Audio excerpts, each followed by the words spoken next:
Okay, the first game I want to talk about is Escape Plan. Escape Plan, the new Look fancy at that. Kickstarter. Whoopsh. You see Ooh, that? You see that I sweet transition? I don't. I think it's super behind on my screen. I'm just Oh gonna man. ignore the stream. It's fine. I'm It's sure it's doing fine. It's great. fine. There's now we're Uh, discussing this yeah. anyways.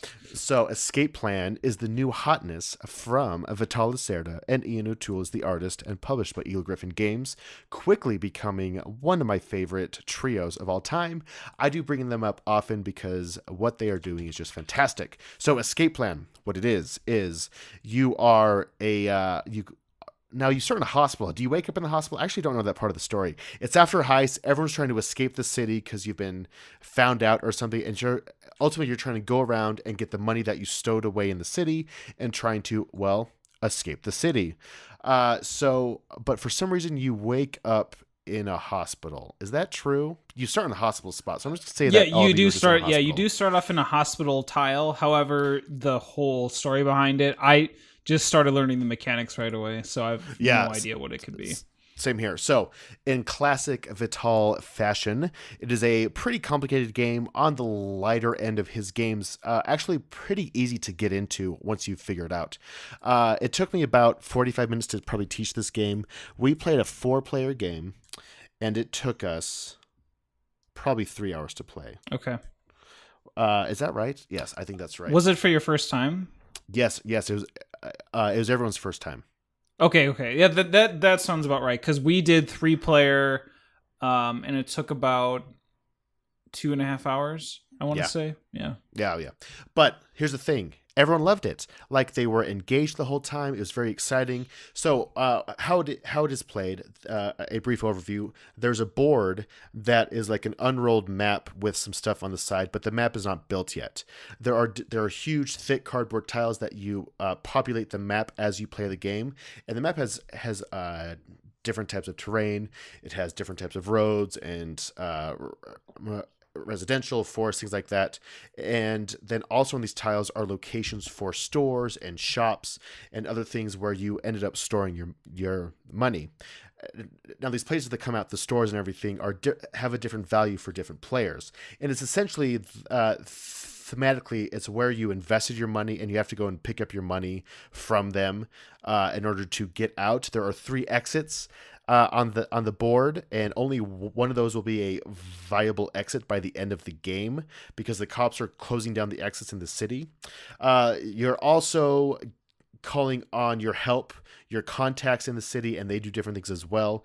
It's all like super thematic for a Vital Lacerda game, but essentially it is a queue pushing game. It's not like managing resources per se, but your contacts, the things that you're doing, all just kind of give you money and ways to move and things like that.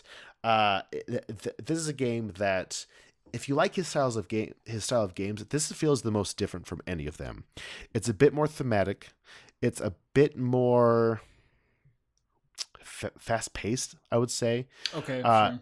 yeah, and it for sure engaged us the entire time. It took a couple of rounds, and so the whole game takes place over 4 days, and you have between 3 and 5 actions each day that you can do, and your actions go from moving from one location to another location, and when you are leaving certain locations, you have to evade the police, and then you can also, in these, you can earn extra actions, and so everyone will have a base of 3, but it's potential to get extra actions to get either 4 or 5 actions.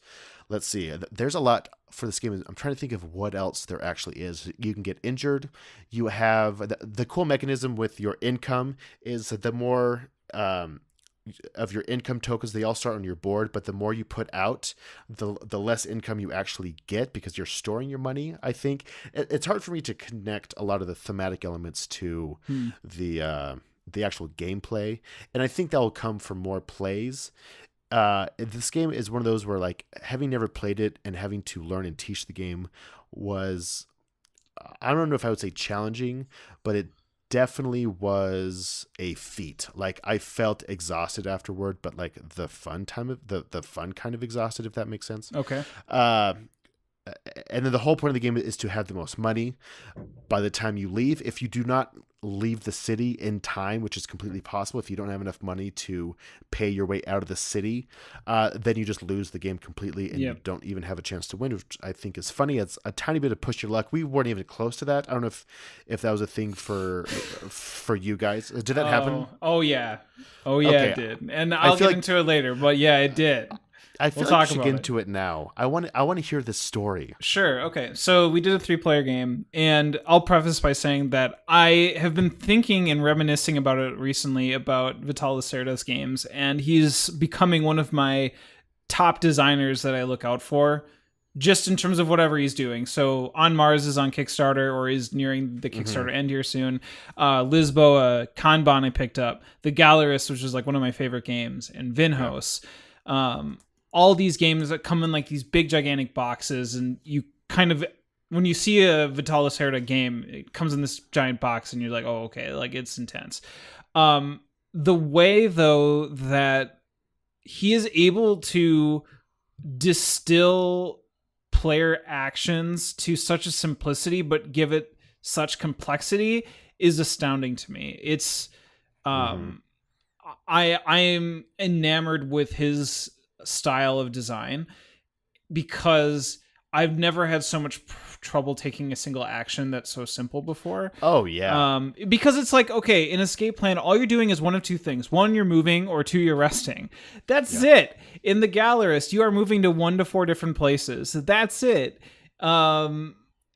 In Lisboa, you're doing a bunch of stuff. Lisboa is actually, I think, the most intense. I have Lisboa. It's upstairs. I know. But but I'm excited to get into it. I watched like a 40-minute video because that's when I get my jollies off now, is watching like 40-minute videos on how to play Lisboa. But I like I said, going into Escape Plan, being kind of heralded as the quote unquote maybe gateway or easiest or not as heavy of his previous games, I think don't let that scare anybody that likes his games. It still has a ton of complexity behind it. There's still a lot going on, but it's still like playing it, it's like, oh yeah, this is his game. Like I totally dig it. So that's so in all, like being a fan of his, I am currently a thumbs up with his games. So again, how this will work is that you have a total of, I believe it's 3 days, and at the end of the third day, one escape will be open, and that you all have to make it to the exit in order to win the game. So what ended up happening is that it was a very, very close game. And after we tallied the scores, it was like 500 to 506 to 536. Like the money totals were very close. However, what happened is my friend Sam, his significant other, and me were playing, and he was up first, and he was able to escape. So when you exit first, you get no penalty. You don't have to pay anything. Yeah. So then what ends up happening is that for every other person who doesn't make it in time, you have to spend $1,000 to essentially be able to do anything.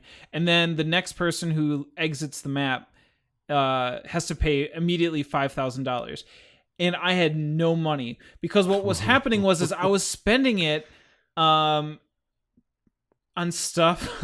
I don't remember context, probably. Well, I remember spending my money because I was putting a lot of my income into specific businesses that I had very good luck in terms of, like, because everybody has an escape plan, and every building that exists is randomized in being like, maybe if you were to deposit money into a bar, it nets you $100,000 at the end of the game versus going to a restaurant, which is maybe only 50. So I had the 190 and 80 like all stored away, and I'm like, oh man, that's like over 250, I think, $1,000 of end game bonuses. Like I was all set. So I was just basically spending my money on all the different assets that you can buy, or the contact cards rather, because you have like this briefcase of a player tableau in front of you, and like you have these asset tokens and you have these contact cards that allow you to do special abilities throughout the game. And the more contact cards you have, also the more money you stow away for the end of the game too. So I was like, I'm not really worried about it. You know, I'll be able to make it to the exit in time. I was like 2 tiles away. I was a little bit in trouble with how much damage I had taken, but I was pretty sure I could do it. So my friend Sam exits, and by doing so, he prevented the remainder of us to be able to escape. And so that was like a 2.5 hour game that he's like, I exit, can you pay? I was like, nope. And Angel's like, I can't pay either. And the game just ended. Gosh. So we both lost. And I was like, I don't know how to feel. And I was like, Sam, how do you feel? And he's like, not too good. And I'm like, because he literally was thinking about it for like 5 or 10 minutes trying to figure out, like, is there a way that he could, boost forward, or have more money without having to pay? And he's like, no, I have to just make it to the exit. And lo and behold, by doing so, he essentially straight out won the game. And it was weird because, like, it felt so bad. But the thing was, though, is that I don't think it was a great learning lesson, because I don't think it either resonated with me or it was told to me that type of, end condition set needed to be the case. Like, not only do you have to pay money to move when someone exits, but you also have to pay immediately. I thought it was just a penalty. Right, you still escape. I see. You still escape. Like, so within like evening, if you were to move on to there, I thought you would just take a penalty to your end game score, versus instead of paying it directly, which then I just flat out lost the game. Now, what's really weird? Okay, what's really weird about it though is that I would have lost regardless, right? I would have lost. But the thing was that at least I would have finished. At least my count would have quote unquote mattered. I guess. Like, I don't know. And I was like, I was immediately like, Jesus, this is like, what the heck? I was like thinking about it, and I'm like, do I give it a pass? Like, Vital, he's my dude. Like, player elimination after 2.5 hours of like constant mental struggle of trying to figure out how to be able to min-max my points, and all of a sudden I can't spend $6,000. I just flat out lose. And it's just I'm still dwelling on it, and I've like bounced it off a few people, and I don't think after all it's said and done, like, I won't ever play it again. I will definitely play it again, because I did learn that important lesson of, always have money at the end of the game. Always have that liquid cash that you can just spend to get out, right? Otherwise you just straight up lose. But well, and also, once someone leaves, everyone who takes an action after that has to pay $1,000. Yeah, that's what I was saying. Yeah. Oh, yeah. So I mean, I still couldn't pay. I couldn't even pay the $1,000 straight up. I couldn't even pay it. And then even if I did, it was like I still had to pay $5,000. I could have actually came up like $2,000 short, because I could have possibly like went in and like got an extra action token and then spent it like some income to get like $4,000, and I would have still been $2,000 in the hole. So it's like, it was so rough. But at the same time, my soul. Yeah, it was a rough going. But the thing is that when you have beginner games like that, this was probably the most like impactful. Like, this is something you'll never forget. Like, I'm gonna be going. I'm gonna be going in next time and just like literally take 10,000 and be like, whoop, just put that on the side of my player board and just never touch it, because I always have to predict that I'm always gonna spend like $10,000. And if not, it's like, okay, cool, I have an extra $10,000 at the end of the game that I can just like hold out.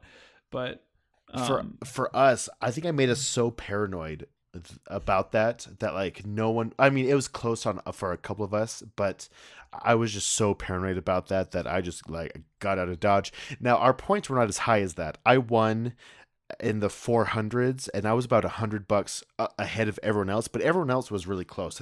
I think they were all like $10 to $15 within each other. So with them it was super close, but I did win with, and it's really like $80 more, or 80,000 more. Anyway, I do want you to try it again, because it's coming tomorrow. Okay, good. It's coming tomorrow. Finally, that was gonna be my intro. I was like, I still don't have an escape plan, but the good news is that it's coming tomorrow. Like, I got my shipping notification and finally coming, and then I get even better news, which is Gen Con. So hey, which is Gen Con. The production value is just stunning, and they just do such a good job. Like, thick cardboard, the wooden pieces are fantastic. The other aspects I like about this game is that you can hire members of gangs And so Yeah. they're like The small little motorcycle meeples, which are fantastic. Yeah, the silk printed like little motor gangs, Yes. which are so adorable, but the icon for them are like hideously scary. I It's know, like just like a over the skull top. with a bike helmet. Oh, it's so good. Yeah. So this game, I definitely want to play more. I was actually to play 2 players with my wife, but 2-player brings in a dummy player named Sandra. Sandra, which is also the name of the dummy player for Kanban, which is interesting. Yeah. So Sandra retired and is now retired, like a yeah. detective. Well, in that game or something was in the rule book. Like Sandra like retired from Kanban and now is an escape plan. So speaking of Kanban, end of next year is they're kickstarting the new version of Kanban, which is the same trio, which is very exciting because I'm going to get that and try and get rid of my copy because that game's fantastic. I couldn't wait. I couldn't wait. I needed I got the driver edition. I didn't get the OG edition. Okay, I've got the old one. So, okay, so that is Escape Plan, a fantastic game, but a hard lesson for you to learn, Ryan, is that crime never pays. No, never does. Never does pay. Except with Escape Plan by Eagle Griffon Games, Vital Lacerda, and Ian O'Toole.